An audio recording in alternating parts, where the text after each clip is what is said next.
How to fix marathon crashing on Steam.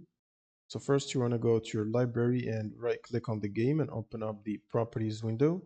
And in the general tab in the launch options box, you want to add -dx11 and then go to installed files and click on verify the integrity of game files. Now once this is done, you want to open up a new browser tab and search for Redist and then click on the first Microsoft link. Now from here, scroll down to the second table and download the 86 version and the 64-bit version of the redistributables and install both of them.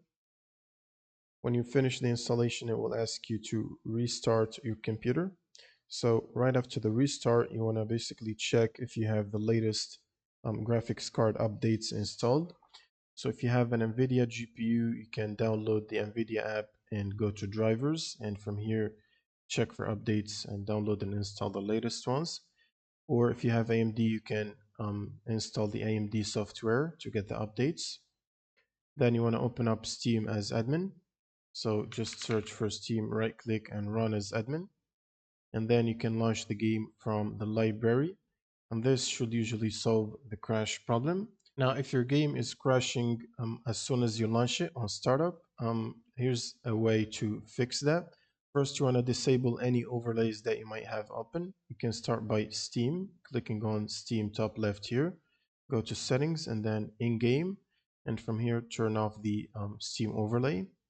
Next, you want to go to Discord and disable the overlay as well. Go to user settings and scroll to game overlay and turn it off from here. And then you want to turn off the MSI Afterburner or Riva Static Tuner if you have them installed. And go there and turn off the overlay. Next, you want to go to the NVIDIA app or AMD if they have overlays enabled by going to settings and turn off the NVIDIA overlay or AMD overlay from here. Next, you can restart your computer and try to launch the game from the Steam library again, and that should solve the startup crash problem. Thanks for watching and subscribe.